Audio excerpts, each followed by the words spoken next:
रामकृष्ण हरी सर्वांना। आज दिनांक 7 जुलै 2024,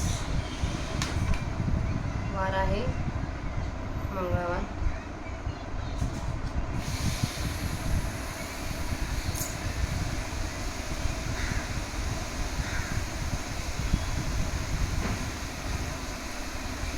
काल सकाळी आपण अध्याय 14 सुरुवात केली होती आणि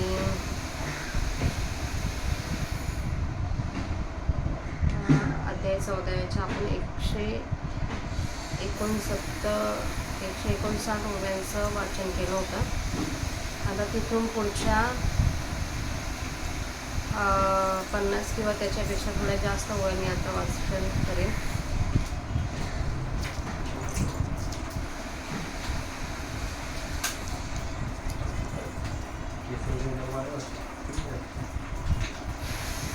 वक्रतुंड महाकाय सूर्यकोटि समप्रभ निर्विघ्नं कुरु मे देव सर्वकार्येषु सर्वदा। अलंकापुरी पुण्यभूमी पवित्र तिथे नांदतो ज्ञानराजा सुपात्र। तया आठवीता महापुण्यराशी नमस्कार माझा श्री सद्गुरु ज्ञानेश्वराशी। श्लोक 7 अध्याय 14 मध्ये श्लोक 7। रजोरागात्मकं विद्धि तृष्णा सडक समुद्भवम तन्निबद्धाति कौंतेय कर्मे संगेन देहिनम। हे रजयाचे कारणे जीवा ते रंजवू जाणे, हे अभिलाखाचे तरुणे सदाची गा। हे जीवी मोठ केरिगे आणि कामाच्या मधी लागे, मग वारया वळगे चिंतेची या। घृते आंबुखुनी आगळे याळे वज्राग्नीचे साधुकले, आता भोवठोक ठेकुले आहे हे तेथ। ऐसी खवळे चाड होय दुःखा सकट गोड, इंद्रश्री ही सांखड गमो लागे। तैसी तृष्णा वाढिनलिया मेरुही हाता आलिया, तरी म्हणे एखादिया दारू नाही ओळखो। आजी असते वेदची जेल परी पाहे काय तुझेल, ऐसा पांगी वडील व्यवसाय मांडी। जीविताची करोडी ओवाळू लागे कवडी, मानी तृणाची जोडी कृतकृत्या। म्हणे स्वर्गाहन जावे तरी काय ते खावे, दया लागली धावे याग करू। प्रतापराठी व्रते आचरे इष्टपुरते, काम्या वाचुनी हाते शिवणे नाही। पै ग्रीष्मांतीचा वारा विसवू नेणे विरा, तैसा न म्हणे व्यापारा राती दिवो। काय चंचळू माझा कामनी कटाक्षु जैसा, लवलाहो तैसा विजू नाही। ते तुले निगा वेगे स्वर्ग संसार पांगे, आगी मजिरिगे प्रियांची ये। ऐसा देही देहा वेगळा ले तृष्णेची या साखळा, खटाटोपू वाहे गळा व्यापाराचा। हे रजोगुणाचे दारुण देही याचे बंधन, परिसा आता विंदान तमाचे ते। तस्मत्त्वज्ञानजं विद्धि मोहनं सर्वदेहिनां, प्रमादालस्य निद्रांहि स्तननी विंधी बंधाती भारत। व्यवहाराचे ही डोळे मंद जेने पडळे, मोह रात्रीचे काळे मेहुडे जे। अज्ञानाचे जियाले तया एक लागले, जेने विश्व बुडले नाचत असे। अविवेक महामंत्र जे मौढ्य मद्याचे पात्र, हे असून मोहनस्त्र जीवासी जे। पार्था ते गातम रचून ऐसे वर्म, चाकुरी देहात्म मानिया ते। हे एकची कीर शरीरी माझू लागे चराचरी, आणि तेथ दुसरी गोठी नाही। सर्वेंद्रिया जाड्य मना माझी मौढ्य, मला ती दाढ्य आलस्याचे। अंगे आग मोडामोडी कार्य जातीया नावडी, नुसती परवडी जांभयांची। उघडी याची दिठी देखणे नाही किरटी, नाळविंतांची उठी जो म्हणिनी। पडलीये धोंडी नेने कानी मुरडी, त्याची परे मुरकुंडी उकलू नेने। पृथ्वी पाताळी जाओ का आकाशही वरी येओ, परी उठणे हा भाव उपजो नेणे। उचितानुचित आघवे ज्ञान सुरता नाठवे, जीवे जेथिसा तेथ लोळावे ऐसी मेघा। उगवणी करतळे परी घाई कपोळे, पायाचे शिराळे मांडू लागे। आणि निद्रेविषयी चांगू जीवी आखी लागो, झोपी आता स्वर्गू वाव म्हणे। ब्रह्मायू होईजे मग निजलियाचे आसीजे, हे वाचूनी तुझे व्यसन नाही। वाटा जाते ओघे कल्लांताही डोळा लागे, अमृतही परीने घे जरी निदाले, देवीचे आक्रोश बळे व्यापार कोण एक वेळे, निघाले करी आंधळे रोषे जैसा, केधवाचे से राहाटवे, कोणीसे काय बोलावे, हे टाकते की नागवे, हेही जाणे हेही नेणे, वनवा मिया आगवा, पाखेची तसोनी घेळावा, पतंगू हा हावा घाली जेवी, तुटकिळाव गाद्या तैसा वळघे साहसा, अकरणीच दिवसा, किंबहुना ऐसा प्रमाद रुचे, एवं निद्रालस्य प्रमादी, तमई त्रिविधी, बांधे निरुपाधी चोकटाते, जैसा वन्य काष्टी भरे, ते दिसे काष्टाकारे, व्योम घटे आवरे ते घटाकाश, नाना सरोवर भरले, तै चंद्रत्व तेथे बिंबले, तेसे गुणाभासी बांधले आत्मत्वगमे, सत्वं सुखे संयजति रजः कर्मणि भारत, ज्ञानमावृत्य तु तमः प्रमादे संजय युक्तः,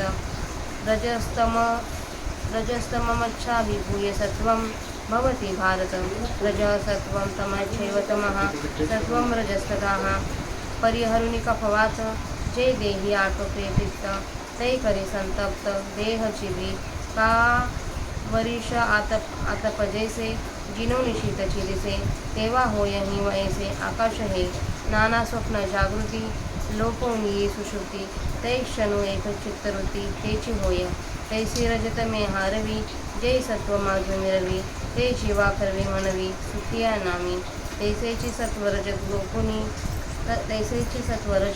लोपुनी तमासे भोज, वळघे ते सहज प्रमादी होय, त्याची गा परिपाठी सत्व तमाते पोटी, घालून जेव्हा उठी रजोगुण,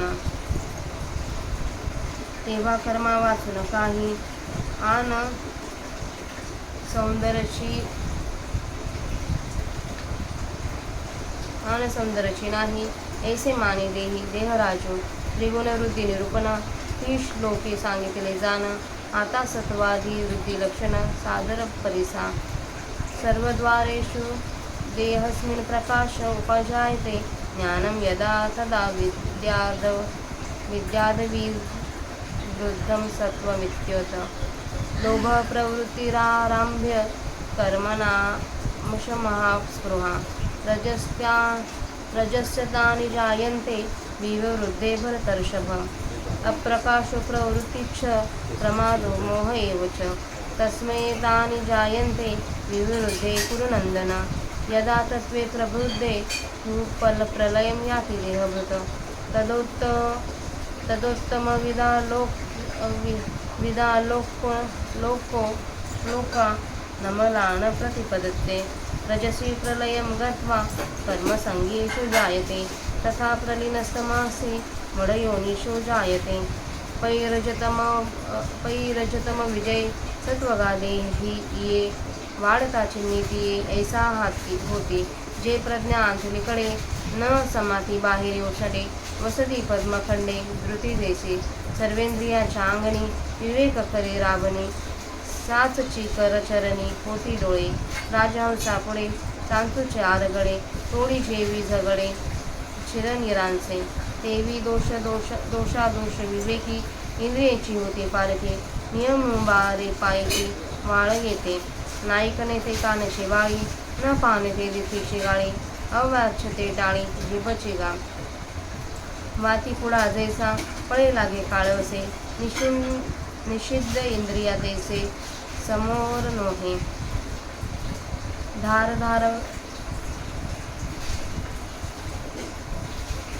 समोर नोहे,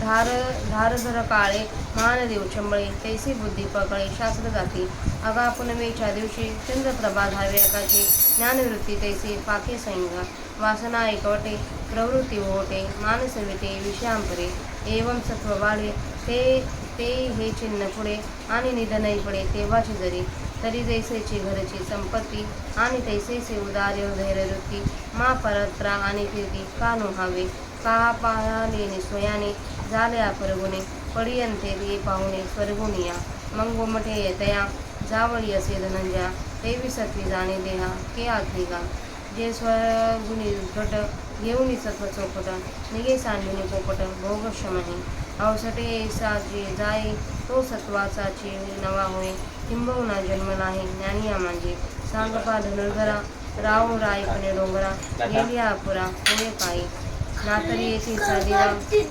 नेलिया से जागावा तो येथे तरी पांडवा दीपोची काम तैसे ते सत्वशुद्धी आगळी ज्ञानेसे बुद्धी तरंगावू लागे बुद्धी विवेकावरी पै महादादी परिपाठी विचारुने शेवटी विचारा सकट पोटी जिरोनी जाय 36 सदविसावे 24 पंचविसावे तिन्ही निरोनी स्वभावे चतुर्थजे ऐसे सर्व जे सर्वोत्तम झाले असे दया सुगम तया सवे निरुपम नाही देह.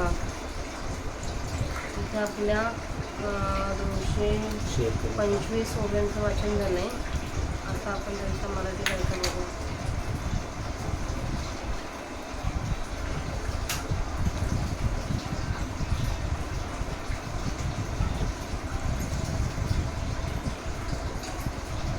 नाही, आपण या श्लोकाचं पूर्ण प्रकृत भाषेतील वाचन पूर्ण करूया.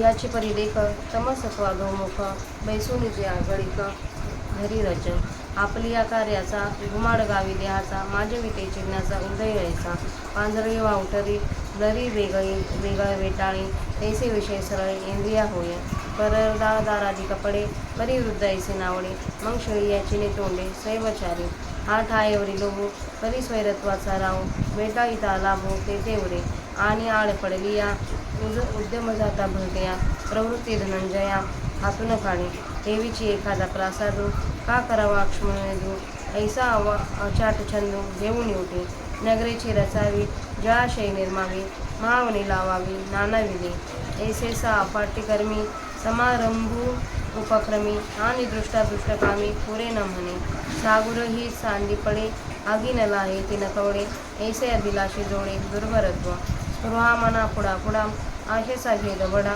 विश्व घापे चाडा पायांतळे इत्यादी वाढता रजे ये चिन्ह होती साजी आणि ऐशा समाजी वेचे जरी देहा तरी आघवाची येली परिवाराला आणि देही रिगे येईल परी योनी हे मानुषेचे सुरवाडीचे भिकारी वसोपा राजमंदिरी तरी काया उघारी राव होईल बैल तेथे करवाडे हे न चुके गा पुढे नेई जोका भराडे समर्थाचे नि म्हणून व्यापारा हाती पुसतो देवा न करते तैसे यांची पाती दुंपे जेतो कर्मदंडाच्या ठाई किंबहुना होय गही जोर जोर देचे लोही बुडून निमे मग तैसेची पडती रज सत्ववृत्ती गिळून ये उन्मती तमोगुण तैसेची जी लिंगे देहेची सभा य सांगे ते परिस चांगे स्तोत्र बळे तरी होय ऐसे मने तैसे रवीची चंद्रहीन रात्रीचे का गगन अवसेची ये तैसे अंतर असस होय स्फूर्तीहीन उद्वस विचाराची भाष हार पेते बुद्धी मेचविना धोंडी हा टाळेवरी मावाळे सांडी आठवो देशदळी झाला दिसे अविवेकाचे निमाजे सबाय शरीर गाजे एकल निघे पेरिजे मौढ्य तेथे आचारभंगाचे हाडे द्रुपती इंद्रिया पुढे मरे जरी ते नकडे क्रिया जाय पायी आणि काही एक दिसे जे दुष्कृती चित्त उल्हासे अंधारी देखणे जैसे डुडुळांचे तैसे निश्चिदाचे नेनावे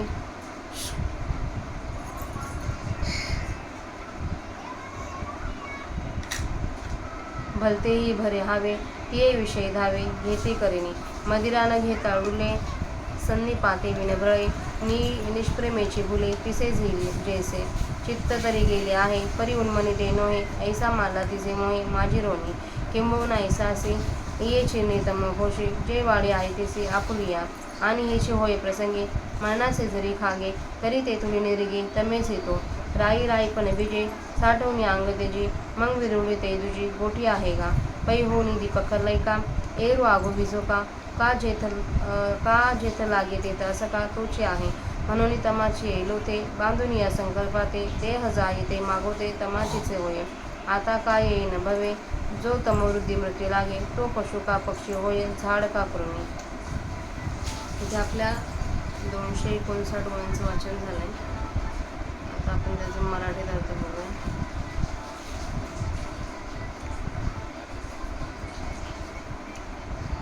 तर रजोगुण हा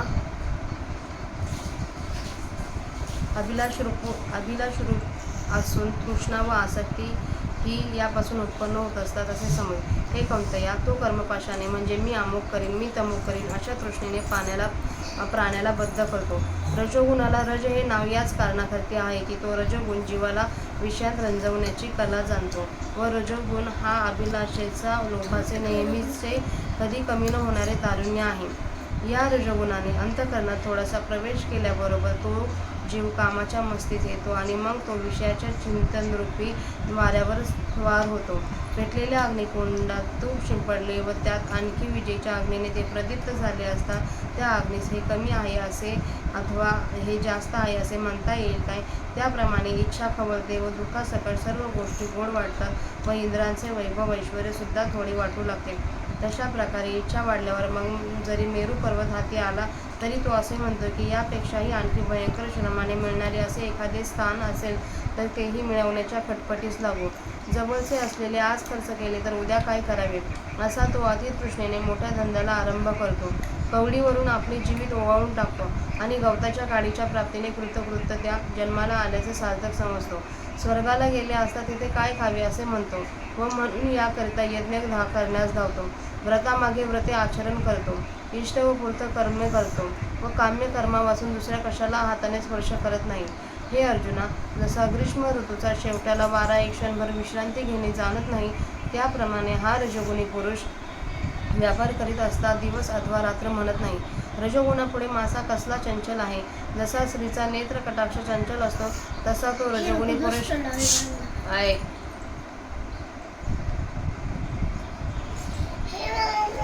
रजोगुणापुढे मासा कसला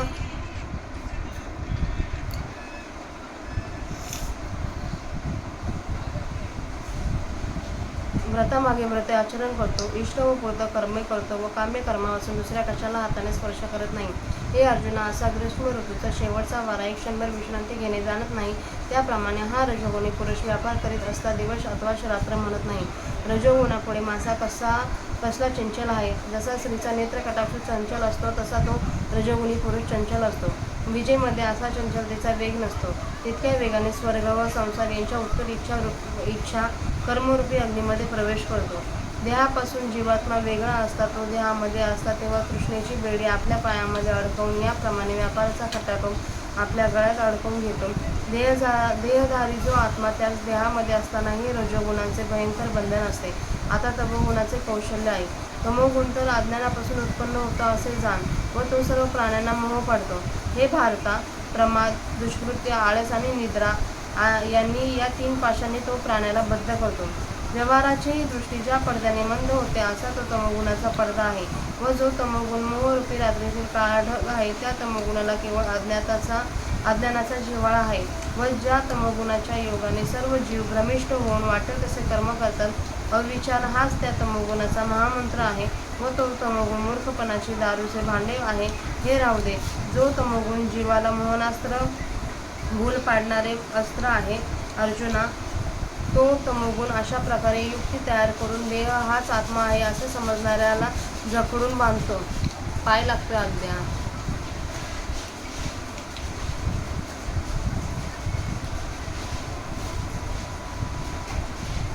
आणि चराचरात कोणत्याही शरीरामध्ये हा खरोखर एकच माजू लागला की मग तेथे तमोगुणाशिवाय दुसरी गोष्टच नसते. सर्व इंद्रियांच्या ठिकाणी जाड्य येते. मनामध्ये मूर्खपणा उत्पन्न होतो व ती दोषी मन व इंद्रिय आळसाच्या दृढपणाचा आश्रय करतात. तो अंगाला आळेतुळे देतो व कोणतेही काम करण्याविषयी त्याला कंटाळा असतो व एकामागून एक अशा एकसारख्या नुसत्या जांभया देतो. अर्जुना, त्याचे डोळे जरी उघडे असले तरी त्याला दिसत नाही व कोणी हाक मारली तरी त्याला ओ म्हणून उठतो. जमिनीवर पडलेल्या धोंड्यास जसे एका बाजूहून दुसऱ्या बाजूला फिरणे माहीत नसते त्याप्रमाणे तो मारलेली मुरकुंडी केव्हाही सोडत नाही. पृथ्वी पाताळात जावो अथवा आकाश अंगावर कोसळून पडो परंतु उठावे हा विचार मनात येण्याचे त्यास माहीत नसते. आळसामुळे सुस्त पडले असता योग्य काय व अथवा अयोग्य काय हे सर्व तो अंतःकरणात आठवत नाही व जेथे पडला असेल तेथे तो लोळावे अशी त्याची बुद्धी असते. तो दोन्ही तळ हात वर करून गाल धरतो आणि दोन्ही गुडघ्यात डोके घालतो आणि निद्रेविषयी त्याच्या अंतःकरणात चांगली आवड असते आणि झोप यावयास लागली म्हणजे स्वर्ग सुखही तुच्छ आहे असे तो म्हणतो. ब्रह्मदेवाचे आयुष्य मिळावे आणि मग निजूनच राहावे यावाचून त्याला दुसरा नादच नाही. सहज वाटेने जात असता कलांडून जरी पडला तरी त्याचा डोळा लागतो आणि जर त्यास झोप आली तर तो अमृतसुद्धा घेत नाही. जसा एखादा आंधळा रागावून कामाला निघाला म्हणजे तो कोणीकडे जाईल व कुठे पडेल याचा नेमच नसतो, त्याचप्रमाणे हा तमोगुणी पुरुष द्वेषाच्या आवेशात कोणत्या एखाद्या वेळी काम करण्यास निघाला असता काय करेल याचा नेम नाही. केव्हा कसे वागावे, कोणाशी काय बोलावे, अमुक ही गोष्ट साध्य आहे की असाध्य आहे हेही त्यास कळत नाही. अरे, ज्याप्रमाणे पतंग हा सर्व वनवा मी आपल्या पंखानेच फसवून घ्यावा या उत्कट इच्छेने वनव्यात उडी घालतो, त्या पतंगाप्रमाणे हा तमोगुणी पुरुष एखाद्या धोक्याच्या कामाकडे वळतो व जे काम करू नये ते करण्याची त्यास प्रबळ इच्छा असते. फार काही सांगावे, याप्रमाणे त्यास भलतेच करणे आवडते. याप्रमाणे तमोगुण हा निद्रा, आळस व प्रमाद या 3 प्रकारांनी निरुपाधिक व शुद्ध अशा आत्म्याला बांधतो. ज्याप्रमाणे अग्नीने लाकूड व्यापले असता अग्नी हा लाकडाच्या आकाराचा दिसतो, अथवा पोकळी ही घटात सापडली असता तिला घटाकाश म्हणतात, अथवा ज्यावेळी सरोवर पाण्याने भरले असता तेव्हा त्यात चंद्राचे बिंब प्रतिबिंब होते व त्यामुळे चंद्र सरोवरात बांधला गेल्यासारखा वाटतो, तसे आत्मत्व हे गुणात भासल्यामुळे आत्मा हा गुणांनी बांधल्यासारखा वाटतो. हे भारता, सत्वगुण सुखाच्या ठिकाणी व रजोगुण कर्माच्या ठिकाणी आसक्ती उत्पन्न करतो आणि तमोगुण तर ज्ञानाला झाकून प्रमादाच्या ठिकाणी आसक्ती उत्पन्न करतो. हे अर्जुना, रज तम यांना जिंकून सत्व बळावतं, सत्व व तम यांना जिंकून रज आणि रज आणि सत्व यांना जिंकून तम वाढतो. परंतु कफ व वात यास मागे सारून जेव्हा पित्त देहात व्यापते तेव्हा ते पित्त देहाला जसे संतप्त करते, अथवा पावसाळा उन्हाळा या जिंकून हे गेल्यानंतर जेव्हा थंडीच दिसते तेव्हा आकाश थंडगार असे असते, अथवा जागृत अवस्था व स्वप्नावस्था नाहीशी होऊन जेव्हा गाढ निद्रेची अवस्था प्राप्त होते तेव्हा क्षणभर चित्तवृत्ती जडमूड होते. त्याप्रमाणे रजोगुण व तमोगुण नाहीसे करून जेव्हा सत्वगुण हा आपली बुद्धी मिरवतो त्यावेळी तो सत्वगुण जीवाकडून मी सुखी आहे ना असे म्हणतो. त्याप्रमाणे सत्वगुण व रजगुण हे नाहीसे होऊन जेव्हा तमोगुणाची वृत्ती होते तेव्हा आत्मा हा सहजच प्रमादी चुकी करणारा होतो. त्याच रीतीने सत्वगुणास व तमोगुणास पाठीमागे सारून जेव्हा रजगुण उठतो तेव्हा कर्मावाचून दुसरे काही सुंदरच नाही असे देहात देहराज जो आत्मा तो मानतो. 3 गुणांची वृद्धी कशी होते त्याचे निरूपण 3 श्लोकांनी तुला सांगितले, हे समज. आता सत्वादी बुद्धीचे लक्षण आदरपूर्वक ऐक. या देहामध्ये सर्व इंद्रियांच्या ठिकाणी प्रकाश म्हणजे ज्ञान जेव्हा उत्पन्न होते तेव्हा सत्व गुणांची वृद्धी झाली आहे असे समजावे. हे भरतश्रेष्ठा, रजोगुण अधिक झाला असता लोभ प्रवृत्ती, पुढे येईल ते कर्म करण्याकडे कल, आचार कर्माचा आरंभ, दुर्धर अभिलाष, विषयाची लालसा ही उत्पन्न होतात.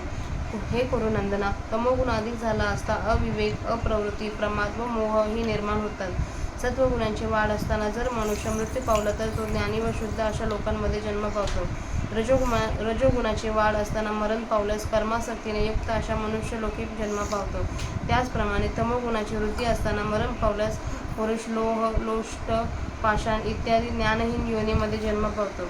बाबा अर्जुना, रजोगुण व तमोगुण यांच्यावर जय मिळवून जेव्हा सत्वगुण हा देहात वाढतो तेव्हा जी लक्षणे होतात ती अशी असतात की वसंत ऋतूत ज्याप्रमाणे सुवास कमलांच्या पाकळ्यांमध्ये न मावता बाहेर पडतो तशी बुद्धी आतमध्ये न मावता बाहेर पडते.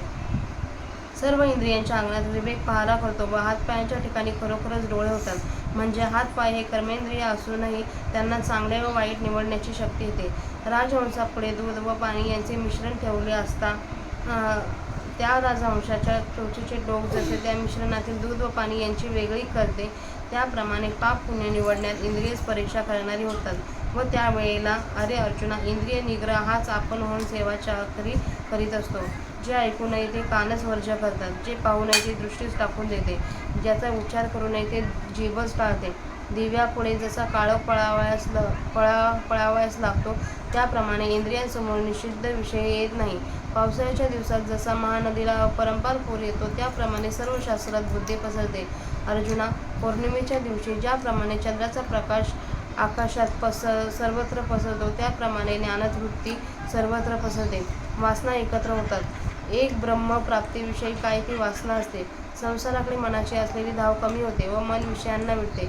याप्रमाणे सत्वगुण वाढतो तेव्हा ही लक्षणे खरोखर दिसतात आणि अशा स्थितीत जर मृत्यू घडला तर जशी घरामध्ये विपुल संपत्ती आहे आणि त्याचप्रमाणे त्या संपत्तीवाल्याची वृत्ती उदार असून त्याच्या अंगी धैर्य आहे तर मग इहलोकात कीर्ती आणि परलोकात सुख त्यास का मिळू नये. अथवा सुकाळ धान्य व जल यांची विपुलता प्राप्त होऊन मेजवानीचा प्रसंग यावा आणि त्याचवेळी आपले आवडते मनुष्य जे मृत होऊन गेलेले असल्यामुळे ज्याच्या भेटीचा बिलकुल संभव नव्हता असे आवडतं मनुष्य स्वर्गातून पाहुणे म्हणून यावे. अर्जुना, मग त्या चांगल्या गोष्टीला दुसरी जोड आहे काय? त्याप्रमाणे सत्वगुणाच्या बुद्धीत मरण आले असता तो सत्वगुणाने स्वभावतः युक्त अशा जन्माशिवाय दुसरीकडे कोठे जाईल? कारण की आपल्या गुणांनी श्रेष्ठ असा जो सत्वगुण तो बरोबर घेऊन जो पुरुष भोगांना योग्य असे हे शरीर टाकून निघतो, असा जो अकस्मात जातो तो पुन्हा सत्वाचाच नवा होतो, त्याला पुन्हा सत्वगुणाने युक्त असा जन्म मिळतो. फार काय सांगावे, त्याला ज्ञानीपुरुषांमध्ये जन्म मिळतो. राजा हा राजेपणाने डोंगरावर गेला असता त्याच्या राजेपणात काही कमीपणा येईल काय? अर्जुना, सांग बरे. अथवा अर्जुना, या गावातील दिवा शेजारच्या गावात नेला असता तेथे तरी तो दिवाच आहे. त्या दिव्याच्या तेजाप्रमाणे त्याच्या सत्वगुणाचे निर्मलत्व प्रकाश ज्ञानासह विशेष वाढते व त्याची बुद्धी विवेकावर पोहू लागते. महत्त्वादी अनुक्रमाचा विचार करून अखेरीस विचार करणारा त्या विचारांसकट अशा ब्रह्मस्वरूपात लीन होतो. वेदांतात गीतेत 13व्या अध्यायात 5-6 श्लोकांमध्ये सांगितल्याप्रमाणे 36 तत्वे मानली आहेत. त्यांच्या मते जे ब्रह्म 37वे आहे, सांख्यात 24 तत्वे मानली आहेत. म्हणून त्यांच्या मते जे ब्रह्म 25वे आहे व सत्वगुणादी 3 गुणांचे नाहीसे करून जे स्वभावतः 4थे आहे, असे जे ब्रह्म सर्व असून सर्वात उत्तम आहे, ते ब्रह्म ज्यास त्या कुलात सुलभ झाले आहे, त्यांच्याबरोबर त्या कुलात त्यास निरुपम असा देह मिळतो. हे पहा, याचप्रमाणे ज्यावेळी तमोगुण व सत्वगुण खाली तोंड करून बसतात, कमी होतात व रजगुण हा ज्या वेळेला वृद्धी पावतो, तेव्हा रजगुण शरीररूपी गावात आपल्या कार्याचा धुमाकूळ घालतो. त्यावेळी त्या शरीरात लक्षणांचा असा उदय होतो. पसरलेली वावटळ निळनिळ्या पदार्थांचे बरे वाईट न पाहता एकीकरण करते. त्याप्रमाणे इंद्रियांना विषयामध्ये मोकळीक असते. परस्त्री वैग्रेची प्रसंग आला असता या गोष्टी शास्त्र निषिद्ध आहेत असे त्यास वाटत नाही. मग शेळीप्रमाणे इंद्रियांना बरे वाईट विषय सरसकट चालतो. तेथपर्यंत त्या रजोगुणी पुरुषाचा लोभ स्वेच्छाचारीपणाचा धुमाकूळ घालतो आणि दुसऱ्याच्या वस्तू लबाडताना जेवढ्या वस्तू प्राप्त करून घेणे शक्य असते तेवढ्याच वस्तू शिल्लक राहतात. आणि अर्जुना, कोणताही धंदा समोर आला असता, करण्याचा प्रसंग आला असता, तो धंदा करण्याविषयीच्या मनाचा पळ तो मागे घेत नाही. त्याचप्रमाणे एखादे मंदिर बांधावे अथवा अश्वमेध यज्ञ करावा असा अघटित नाद घेऊन तो उठतो. शहरेच वसवावीत, जलाशय वगैरे पाण्याचे साठे बांधावेत व नाना प्रकारचे मोठे बगीचेच लावावे अशा आचार कर्मांना आरंभ करतो आणि इहलोकीचे व परलोकीचे भोग मिळण्याच्या कामात पुरे म्हणतो. समुद्र दुर्भर खरा, पण तो या रजगुणी पुरुषाच्या अभिलाषेच्या पुढे हार होईल. अग्नीला कितीही जळण घातले तरी त्याची तृप्ती होत नाही असा तो दुर्भर आहे खरा, परंतु त्या पुरुषाच्या अभिलाषाच्या दुर्भरत्वाकडे अग्नीची 3 कवड्या किंमत नाही, असे त्याच्या अभिलाषाच्या ठिकाणी दुर्भरत्व असते. त्याची विषय तृष्णा ही मनाच्या पुढे पुढे आशेची धाव घेते व तो सर्व विश्व इच्छेच्या पायाखाली घालतो. याप्रमाणे रजोगुण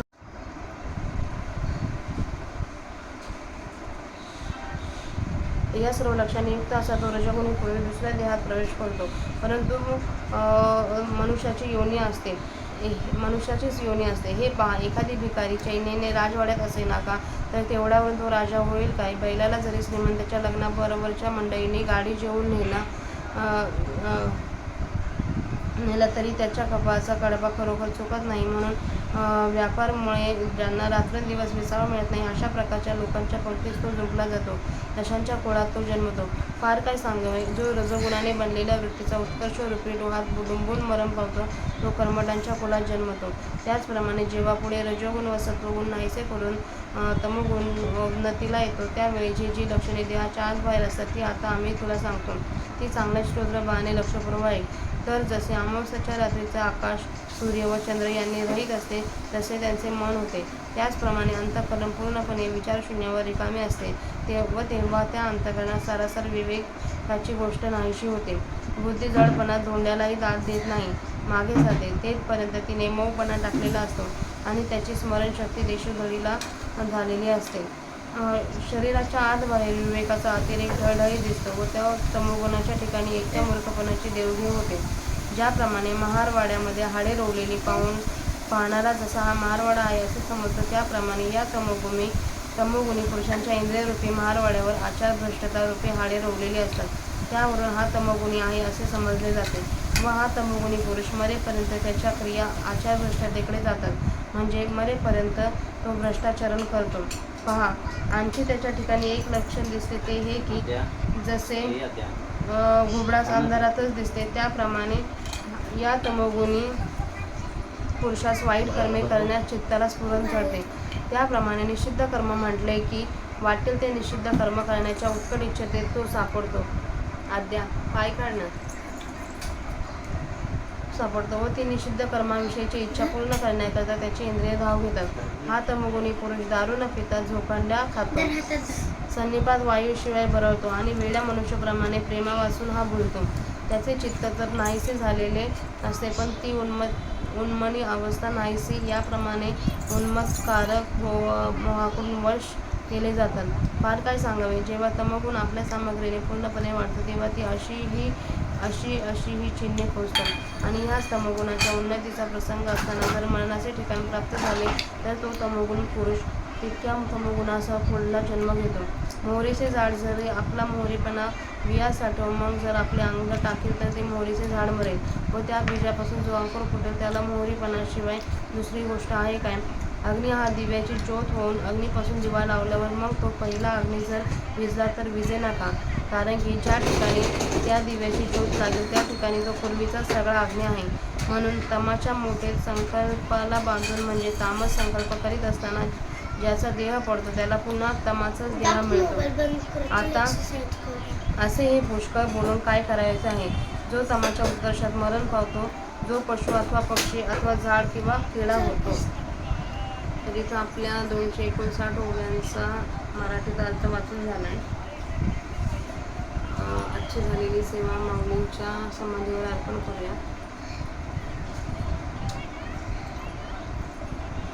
आणि सेवेला स्वल्पविराम देऊया. रामकृष्ण हरी.